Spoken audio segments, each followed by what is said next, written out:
विश्वास करना, हाथों के लकीरों पे क्यों विश्वास करना। अरे भाई, किस्मत तो उनका भी होता है जिनका हाथ नहीं होता, जिनका हाथ नहीं होता। जी हाँ दोस्तों, स्वागत करते हैं एक बार फिर से आपका अपना YouTube channel study with okay में। और आज जो हम पढ़ने वाले हैं आपके हिंदी इलेक्टिव का जो मॉडल सेट भेजा गया आपके जैक द्वारा, उन सारे एमसीक्यू क्वेश्चन को इस वीडियो में कवर करने वाले हैं। जी हाँ दोस्तों, अगर आपने इसे नहीं पढ़ा तो समझिए कुछ भी नहीं पढ़ा, जीरो बटा लोल। क्योंकि आप जानेंगे इस वीडियो में कि कितने क्वेश्चन किस तरह से पूछे जाएंगे, कितना क्वेश्चन गद्यांश रहेगा, कितना क्वेश्चन पद्यांश रहेगा, कितना किताब से पूछा जाएगा, कितना व्याकरण से पूछा जाएगा, सारे इस वीडियो में आप जानने वाले हैं। इसीलिए वीडियो को ध्यान से देखें, ये वीडियो बहुत ही इंपॉर्टेंट होने वाली है आपके एग्जाम के लिए। अगर ये जो सेट है ये आपके जैक द्वारा भेजा गया है, इसीलिए इस वीडियो को ध्यान से देखें और पूरा देखें। अगर इस वीडियो को आप ध्यान से देखेंगे तो सही में कहते हैं कि आप पूरा एक्सपीरियंस हो जाएंगे एग्जाम के लिए, क्योंकि आपके दिमाग में जो है ना वो फंडा बैठ जाएगा, किस जगह से कितने क्वेश्चन पूछे जाते हैं, किस तरीके से पूछे जाते हैं। चलिए बिना टाइम वेस्ट किए सुपर फास्ट वीडियो को शुरू करते हैं। सबसे पहले यहाँ पे देखा जाए तो आपको ये सारा फंडा मालूम ही होगा कि 40 मार्क्स होगा सभी को एग्जाम, अर्थात उत्तर देना अनिवार्य है, किसी को छोड़ना नहीं है, नहीं तो नंबर कट जाएगा, किसी को गलत नहीं करना है, सारा ये पता है आपको। 4 ऑप्शन रहेगा ये भी आपको पता है। चलिए इन सारे पे बातें नहीं करेंगे, डायरेक्ट हम यहाँ पे आते हैं क्वेश्चन नंबर पे। सबसे पहले देखा जाए तो 1 से 4 तक आपके गद्यांश दिए जा रहेंगे और गद्यांश को पढ़कर चारों क्वेश्चन को जो आंसर है ना इसी में छुपा रहेगा और इसी से देना है। जी हाँ, आपने सही सुना, चारों जो क्वेश्चन रहेगा 1 से 4 तक वो सारे क्वेश्चन इसी में छुपा है। तो चलिए ना, क्यों वेट करते हैं, चलिए देखते हैं सबसे पहले क्वेश्चन नंबर 1 को। क्वेश्चन नंबर 1 क्या कह रहा है कि उपयुक्त पद्यांश के लिए निम्न में से कौन सा शीर्षक उपयुक्त है। अर्थात यहाँ पे पूछ रहा है शीर्षक मतलब टाइटल। तो इंग्लिश में आपने पढ़े होंगे टाइटल, तो यही गद्यांश में टाइटल है कि जो शब्द बार बार दिखे उसे को हम लोग टाइटल कहेंगे, जो शब्द बार बार दिखेगा उसे ही हम लोग टाइटल कहेंगे। तो चलिए इसमें ऑप्शन जो दिया गया है वो अर्थात कल्पना है, आनंदमय मुक्त साहित्य है, समाज की संवेदनशील है, साहित्य और समाज है। तो इसमें क्या ज्यादा चीज दिख रहा है, तो यहाँ पे देखा जाए सबसे तो यहाँ पे लिखा गया है साहित्यकार, यहाँ पे भी साहित्यकार, उसके बाद में फिर है साहित्यकार। चलिए साहित्यकार, चलिए पहला साहित्यकार मिल गया। अब क्या मिल रहा है, तो समाज भी देखा जाए तो बहु जगह पे है समाज, यहाँ पे भी समाज है, तो बहु जगह पे समाज है। तो इसका सही टाइटल जो होगा अर्थात शीर्षक होगा वो क्या होगा, तो आंख मूंद के आप मार दीजिए साहित्य और समाज, ऑप्शन नंबर बी सही हो जाएगा। चलिए अब क्वेश्चन नंबर 2 को देखते हैं। क्वेश्चन नंबर 2 क्या कह रहा है कि साहित्यकार के मन के लिए निम्न में से कौन सा विशेष प्रयुक्त किया गया है। जो साहित्यकार के मन के लिए निम्न में से कौन साहित्य प्रयुक्त किया गया है, तो यहाँ पे इसका भी आंसर दिया गया है। कहाँ पे दिया गया है, तो चलिए देखते हैं। साहित्यकार अपनी पैनी दृष्टि से देखता है और संवेदनशील मन से इनको अभिव्यक्त करता है। ठीक है, तो इसका सही आंसर क्या हो जाएगा, संवेदनशील हो जाएगा, ऑप्शन नंबर सी इसका करेक्ट हो जाएगा। चलिए अब क्वेश्चन नंबर 3 को देख लेते हैं। क्वेश्चन नंबर 3 बहुत भी आसान है अगर समझेंगे तो। चलिए इसका भी आंसर इसी गद्यांश में छुपा हुआ है। तीसरा कह रहा है कि साहित्यकार सत्य को पाठक के सक्षम कैसे रखता है। साहित्यकार जो है वो पाठक के सक्षम कैसे रखता है। ऑप्शन यहाँ पे देखा जाए तो क्या होगा, इसमें देखा जाए तो क्या होगा, तो इसमें जो सारे ऑप्शन को पहले पढ़ लीजिए एक बार, उसके बाद यहाँ पे ढूंढिए एक बार यहाँ पे। तो यहाँ पे आपको देखा जाए तो इसका सही आंसर यहाँ पे छुपा हुआ है और कहाँ पे है आपको बता देता हूँ।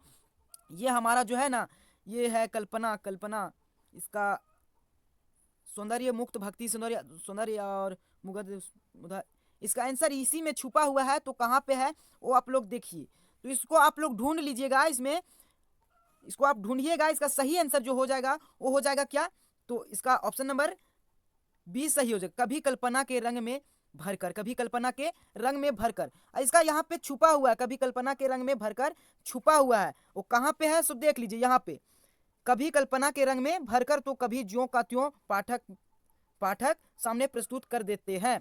तो उसका सही आंसर क्या हो जाएगा, कभी कल्पना में रंग भरकर। चलिए क्वेश्चन नंबर 4 को देख लेते हैं। क्वेश्चन नंबर 4 क्या कह रहा है कि साहित्यकार और समाज का संबंध कब दिखाई पड़ता है।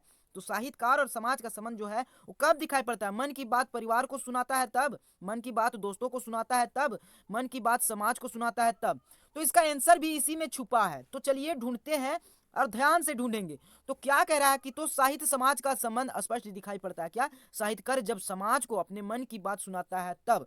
ठीक है, समाज की मन की बात सुनाता है तब। ठीक है, तो ऑप्शन नंबर इसमें क्या हो जाएगा, सी हो जाएगा, मन की बात समाज को सुनाता है तब। चलिए क्वेश्चन नंबर 5 को देखते हैं। क्वेश्चन नंबर 5 क्या कह रहा है कि 5 से 8 तक काव्यवंश को पढ़ना है और इसका सही आंसर देना है। तो इसे आप ध्यान से पढ़िए, एक बार वीडियो को स्किप कीजिए और एक बार ध्यान से पढ़ लीजिए। ठीक है, ध्यान से पढ़ लीजिए। चलिए क्वेश्चन नंबर 1 को हम लोग देखते हैं। क्वेश्चन नंबर 1 क्या कह रहा है, अर्थात 5 क्या कह रहा है इस कविता में। काव्यवंश का उपयुक्त शीर्षक होगा, इसका उपयुक्त शीर्षक क्या होगा, वीरों का मेरा प्रणाम, भारत ललाट, शहीदों की धरती। तो इसका सही आंसर अगर देखा जाए ना, तो यहाँ पे कह रहा है कि तिलक भारत ललाट, उसको मेरा पहला प्रणाम, प्रणाम कर रहा है इसका, इसीलिए इसका सही आंसर क्या हो जाएगा, वीरों का प्रणाम हो जाएगा। चलिए क्वेश्चन नंबर 6 जो कह रहा है कि कवि किन वीरों को प्रणाम करता है। तो कवि जो है वो किसको प्रणाम करता है, जो जो स्वदेश का मान भरा हो, तो इसे पढ़ेंगे। चलिए ये भी सही है। और जो साहसी है, चलिए ये भी सही है। जो नीडर है, ये भी सही है। ऑप्शन नंबर इसमें 4 हो जाएगा, ऑप्शन नंबर 4 हो जाएगा, क्योंकि अगर इस काव्यांश को पढ़ेंगे तो इसका सही आंसर अगर सटीक देखा जाए तो इसका सही आंसर इनमें से सभी होंगे। चलिए ऑप्शन नंबर क्वेश्चन नंबर 7 को देखते हैं। निम्न में से कौन मस्तक का पर्यायवाची नहीं है। मस्तक का जो पर्यायवाची ललाट तो है, पेशानी भी है और माथा भी है, तो क्या है ये, तनय नहीं है। इसका अर्थ होता है पुत्र, ठीक है, तनय इसका पर्यायवाची शब्द नहीं है। चलिए पर्यायवाची शब्द भी इसमें पूछ रहा है, हम लोग देख लिए, ठीक है। उसके बाद में क्या पूछ रहा है, कवि ने भारत के माथे पर लाल चंदन किसने किन्हें कहा है।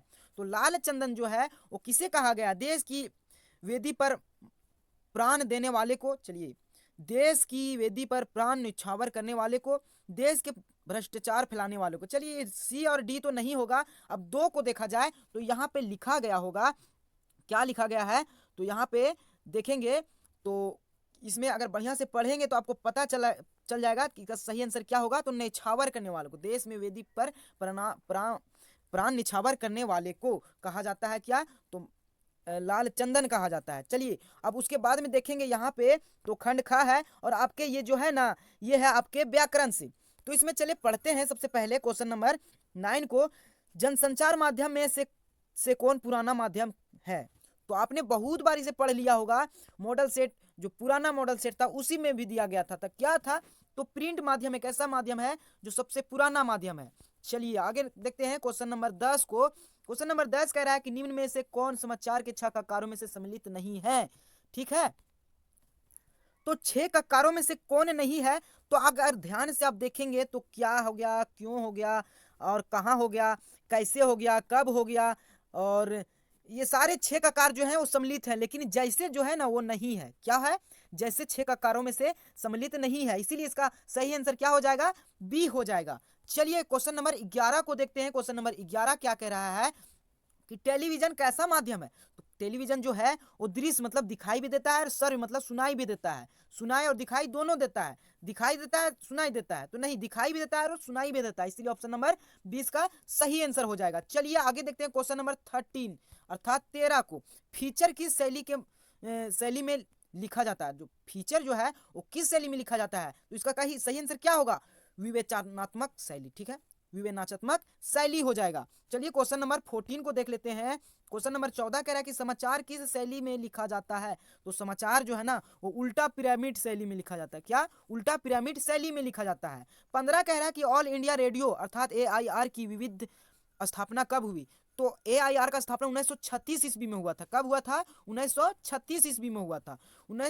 16 क्वेश्चन नंबर को देखते हैं। भारत में पहला छापाखाना कहाँ खोला गया था, तो गोवा में खोला गया था। सही आंसर क्या हो जाएगा, गोवा में खोला गया था।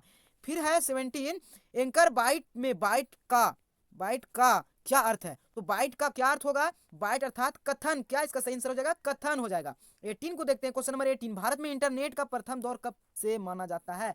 तो भारत में इंटरनेट का दौर जो माना जाता है 1993 को माना जाता है, ठीक है, 1993 से ये दौर चला था। चलिए आगे देखते हैं क्वेश्चन नंबर जो है, अब खंड ग में आ गए हैं। अब खंड ग में है, खंड ग में क्या पूछा जाता है सो देख लेते हैं। 19 से 22 तक जो है एक पद्यांश दिया गया है, और ये आपकी किताब से दिया गया है। इस पद्यांश को आप पढ़ेंगे और इसी में आंसर छुपा हुआ है, अर्थात इसी में आंसर नहीं छुपा हुआ है। ये पद्यांश आपकी किताब से दिया गया, आप किताबा वाला क्वेश्चन में पूछ रहा है। चलिए इसको आप ध्यान से एक बार पढ़ लीजिए। हम लोग डायरेक्ट देखते हैं क्वेश्चन को, नहीं तो वीडियो बहुत लंबा हो जाएगा। क्वेश्चन क्या कह रहा है कि प्रस्तुत काव्यांश में कविये कनिये तू किसके लिए प्रयुक्त हुआ है। तो कनिये तू जो है ना वो ये जो यहाँ पे है ना, ये पद्यांशवा ये है हमारे सरोज स्मृति, एगो जो था सरोज स्मृति त्रिपाठी जो अपने बेटी के जो रो रहे थे, मतलब उनके बेटी का मृत्यु हो गया था, साथ साथ शादी भी किए थे, कन्यादान भी किए थे, और उनका भी मृत्यु हो गया था, मतलब उनके बेटी का मृत्यु हो गया था, उनकी पत्नी का भी मृत्यु हो गया था, उनके घर परिवार सारा नाश हो गया था। कहानी आपको याद होगा, सरोज स्मृति जो है त्रिपाठी निराला जी के लिखा गया है। तो यही क्वेश्चन जो है ये यहाँ पे पूछा गया है कि कनिये जो है ना वो तू किसके लिए प्रयुक्त किया गया, किसके लिए बोला गया है, तो ये सरोज के लिए बोला गया है। ठीक है, सरोज के लिए बोला गया है। क्वेश्चन नंबर 20 कह रहा है कि गत कर्मों का अर्पण कर। ठीक है, गत कर्मों के अर्पण कर में कर्मों से तात्पर्य है, अर्थात कर्म के तात्पर्य क्या है, कवि के कर्म, माता के कर्म, पिता के कर्म, सामाजिक कर्म। तो इसका सही आंसर क्या हो जाएगा, ऑप्शन नंबर इसमें हो जाएगा बी, पिता के कर्म जो है वो गत कर्मों का अर्पण है। ठीक है, क्वेश्चन नंबर 21 को देख लेते हैं। संबल शब्द का अर्थ है, संबल शब्द का अर्थ क्या होगा, तो सहारा हो जाएगा। ठीक है, सहारा हो जाएगा। चलिए एक बात आपको बता देते हैं कि अगर आपने चैप्टर बाय चैप्टर एमसीक्यू नहीं पढ़े हैं तो आप एक बार हमारे यूट्यूब चैनल के लिंक पर जाइए या उस होम पर जाइए या इस वीडियो के डिस्क्रिप्शन में जाइए और जितने भी एमसीक्यू इस वीडियो में जितना भी यहाँ पे पूछा गया था सरोज स्मृति, वादा करते हैं कि एक भी क्वेश्चन नहीं छूटेगा इसमें पूछा गया था, क्योंकि हम लोग सारे ऑब्जेक्टिव चैप्टर बाय चैप्टर इसका बना चुके हैं। उसने आप देख लीजिए जाकर, डिस्क्रिप्शन बुक में इसका लिंक दे देता हूँ, वहाँ पे देखिए। अगर वो सारे एमसीक्यू क्वेश्चन को देख लेंगे तो सही में कहता हूँ कि जितने भी चैप्टर से पूछा जाएगा क्वेश्चन, एक भी क्वेश्चन नहीं छूटेगा और फाड़ के आप एग्जाम में आइएगा। चलिए आगे देखते हैं क्वेश्चन नंबर क्या है, तो 22 है इसका सही आंसर, सहारा हो गया था संबल का अर्थ। और 22 का है प्रयुक्त पद्यांश के कवि कौन है, तो हमने बताया आपको कि सूर्यकांत त्रिपाठी निराला जी हैं। क्या हो जाएंगे, सूर्यकांत त्रिपाठी निराला जी हैं। चलिए क्वेश्चन नंबर 23 है, देवसेना का गीत जयशंकर प्रसाद के किस नाटक से लिया गया है, तो देवसेना का गीत याद रखिएगा, देवसेना जो है वो स्कंदगुप्त से लिया गया, किससे, स्कंदगुप्त से। और चंद्रगुप्त जो है ना वो कार्लेनिया का गीत से लिया गया है, चंद्रगुप्त। दोनों आपको याद रखें। और इसका भी एमसीक्यू क्वेश्चन, जो इस चैप्टर की भी एमसीक्यू क्वेश्चन हमारे यूट्यूब चैनल में ऑलरेडी अपलोड है। और इस भी क्वेश्चन, ये जो क्वेश्चन जो पूछा गया है ना, ये भी क्वेश्चन वहां पे है, उस वीडियो में है। तो जरूर से जरूर जाइए, डिस्क्रिप्शन बुक में लिंक दे देता हूँ, उसमें जाइए और उन सारे एमसीक्यू को देख ले, तभी आप है सो अच्छे खासे अंक ले पाएंगे अपने एग्जाम में। भाई जो पढ़ना है तो बढ़िया से पढ़ेंगे, नहीं तो काहे पढ़ेंगे, पढ़ेंगे एकदम धाकड़ ताप से पढ़ेंगे और बहुत अच्छी तरह से पढ़ेंगे। इसीलिए आप लोग पढ़िए और मन लगाकर पढ़िए, पूरा पढ़िए। क्वेश्चन नंबर 24 कह रहा है कि केदारनाथ सिंह कृत दिशा, ठीक है, दिशा कवि का मूल संदेश किससे संबंधित है, तो क्या हो जाएगा इसका सही आंसर, बाल मनोविज्ञान से संबंधित है। क्या हो जाएगा, बाल मनोविज्ञान से संबंधित है। चलिए आगे देखते हैं, क्वेश्चन नंबर 25 है, रघुवीर सहाय कृत तोड़ कवि में तोड़ो कविता में तोड़ो शब्द की संदर्भ में प्रयुक्त किया गया है। ठीक है, यहाँ देखिए 2 बार लिख दिया गया है कि रघुवीर सहाय कृत तोड़ो कविता में तोड़ो शब्द के संदर्भ में लिखा गया है। तो तोड़ो जो है ना वो बाधा के लिए प्रयुक्त किया गया था। ठीक है, बाधा के लिए अर्थात दुविधा के लिए। चलिए 26 है अर्थात 26 है, सखी है। ठीक है, सखी है कि पुछसी अनुभव मोय, सखी है पुछसी अनुभव मोय से प्रीति अनुराग बस बखनियत तिल तिल नूतन होय। पंक्ति किस कवि के है, तो ये जो था इस किस चैप्टर से है, तो संपादकीय था ने, हाँ संपादकीय जो था उस चैप्टर से है। और इस चैप्टर के जो लेखक हैं वो कौन है, तो उसका सही हो जाएगा केशव दास। ठीक है, केशव दास हो जाएगा। क्वेश्चन नंबर 27 कह रहा है कि तुलसीदास कृत रामचरितमानस किस भाषा में है, तो ये जो था ने रामचरितमानस, तो रामचरितमानस जो है अवधी भाषा में लिखते हैं। आप लोग कहीं भी तुलसीदास की भाषा को देखेंगे तो अवधी भाषा को मारेंगे, काहे कि ये जो थे वो हमेशा अपने कवि में अवधी भाषा को ही प्रयोग करते हैं। चलिए आगे देखते हैं। अब आगे क्वेश्चन है 28 से 31 तक विकल्प दिया गया है, उसे ध्यानपूर्वक पढ़ना है। क्या दिया गया है, तो गद्यांश दिया गया है, इस गद्यांश को पढ़ लीजिए एक बार। तो इसे आप लोग ध्यान से पढ़िए और इसमें क्वेश्चन देखते हैं। क्वेश्चन नंबर 18 को क्या कह रहा है, प्रयुक्त गद्यांश को लेखक कौन है, तो उसका सही आंसर क्या हो जाएगा, फणीश्वर नाथ रेणु। ये जो है ना ये संवादकीय से, हाँ संवादकीय से ये चैप्टर से है, तो इसका सही आंसर क्या हो जाएगा, फणीश्वर नाथ रेणु। चलिए आगे देखते हैं। क्वेश्चन नंबर 29 जो है वो कह रहा है कि हरगोविंद का अर्थ क्या होता था, हरगोविंद का क्या कार्य था, कार्य उसका क्या था, हरगोविंद जो था ना उसका कार्य था संवाद को यहाँ से वहाँ पे ले जाना। क्या करना था, तो संवाद को एक जगह से दूसरे जगह ले जाना, संचालित करना था। इसीलिए इसका सही आंसर क्या हो जाएगा, ऑप्शन नंबर सी हो जाएगा, संवाद पहुँचाना। ठीक है, संवाद पहुँचाना हो जाएगा। 30 को देखते हैं, रोम रोम कल्पना लगाने का क्या अर्थ है, रोम रोम कल्पने लगना, रोम रोम कल्पने लगना मतलब अंदर से रोने लगना, क्या अर्थ होगा, इसका सही आंसर हो जाएगा अत्यंत दुखी होना, बहुत ही दुखी होना, अंदर से हम लोग रोवेंगे तो बहुत दुखी होंगे। चलिए आगे देखते हैं। क्वेश्चन नंबर 31 का प्रयुक्त गद्यांश किस पाठक से लिया गया था, ठीक है लिया गया है, तो किससे लिया गया है, तो इसका सही है संवादीय से। ठीक है, संवादीय से हो जाएगा। 22 कह रहा है हजारी प्रसाद द्विवेदी जी द्वारा रचित कुटज की किस विधा की रचना है, तो निबंध का है। ठीक है, कुटज जो है वो निबंध है एगो, इसे भी आप लोग पढ़े हैं और आपको दिमाग में बैठा होगा। 33 कह रहा है कि ममता कालियाकृत, दूसरा देवदास। कहानी में किस स्थान को केंद्र रखा गया है? तो दूसरा देवदास में किसे रखा गया था?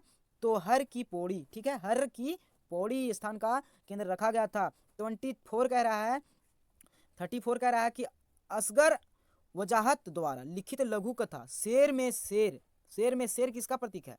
जो शेर में जो था वो शेर किसका प्रतीक था? तो आप लोग असगर ये जो कहानियां को पढ़ेंगे असगर वजाहत द्वारा लिखा गया था उसको, तो उसका सही आंसर हो जाएगा, क्या हो जाएगा? आप लोग इसको कमेंट सेक्शन में बताइए। तो आप लोग बहुत हिंट दे दिए इसमें। क्वेश्चन नंबर 24 को आप लोग कमेंट सेक्शन में एक बार धकाक से बताइए क्या हो जाएगा। आगे देखेंगे 35 का निम्नलिखित में से कौन सुमिनी के मन के पाठ में संबंधित लघु निबंध नहीं है? लघु निबंध नहीं है। बालक बच गया, पहचान, घड़ी के पुरते, टेले चुन लो, ढेले चुन लो। तो इसका सही आंसर जो है उसमें क्या कह रहा है, एक बार बढ़िया देखते हैं। निम्न में से कौन सुमिरनी के मन के पाठ में संबंधित लघु निबंध नहीं है? तो इसमें जो है ना वो बालक बच गया था ये भी है, घड़ी के पुर्जे ये भी है, ढेले चुन लो ये भी है। इसका सही आंसर का पहचान जो है ना ये निबंध में नहीं है, ठीक है, निबंध में नहीं है। 36 को देखते हैं। 36 क्या कह रहा है? उसने कहा था कहानी के कथाकार कौन है? उसने कहा था कहानी के कथाकार कौन है? तो आप लोग बताइए। पंडित चंद्रशेखर शर्मा गुलेरी की भीष्म सहानी कौन हो जाएगा? चलिए आप लोग बताइए एक बार। तो इसका सही आंसर हो जाएगा ऑप्शन नंबर ए हो जाएगा।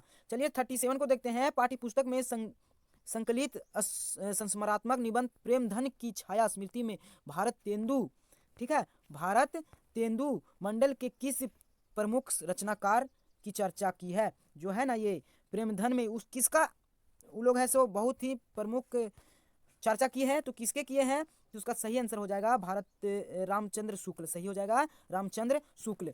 38 को देखते हैं। जहां कोई वापसी नहीं में किस स्थान विशेष की चर्चा है? किस स्थान विशेष की चर्चा है? तो सही आंसर हो जाएगा सिंदरौली, ठीक है, सिंदरौली जो है इसका चर्चा किया गया है। 39 अच्छा 39 इतिहास दिवाकर की उपाधि किसे दी गई है? इतिहास दिवाकर किसे दी गई है? ये लोग आपको पता होगा तो किसे दिया गया है? तो इसका सही आंसर क्या हो जाएगा? गुलेरी जी को, ठीक है, गुलेरी। इसमें हमको डॉट थोड़ा सा लग रहा है दोस्तों, इसको आप लोग कमेंट सेक्शन में एक बार बताइए। तो एक बार कमेंट सेक्शन में धक्का धक बताइए इसको। हाँ, इसको कमेंट सेक्शन में एक बार बता दीजिए क्योंकि इसमें जो है ना वो हमको थोड़ा कंफ्यूज लग रहा है। हजारी प्रसाद द्विवेदी को किस रचना के लिए साहित्य अकादमी पुरस्कार दिया गया है? तो इसका आलोक पर्व के लिए, ठीक है, आलोक पर्व के लिए दिया गया था उनको साहित्य अकादमी पुरस्कार। किनको? हजारी प्रसाद द्विवेदी को। चलिए इसी के साथ हमारा ये मॉडल सेट क्वेश्चन समाप्त होता है और फिर हम लोग लाएंगे दूसरे मॉडल सेट। इसका ऑब्जेक्टिव भी आपको वीडियो मिल जाएगा बहुत ही जल्द। तो आप हमारे चैनल को जरूर सब्सक्राइब कर लें क्योंकि अगर आप बहुत अच्छे खासे तैयारी करना चाहते हैं ना 12 क्लास में तो जरूर से जरूर सब्सक्राइब करें। सब्सक्राइब करने में कोई टाइम लॉस नहीं होगा। अगर इस वीडियो से आपको इस यूट्यूब चैनल से आपको हेल्प मिलेगा तो आपको ही फायदा है। इसीलिए वीडियो को लाइक कर दें, दोस्तों के पास भी शेयर करें और चैनल को जरूर सब्सक्राइब कर लें। फिर मिलेंगे हम लोग अगले वीडियो में, तब तक के लिए जय हिंद, जय भारत, नमस्कार, धन्यवाद।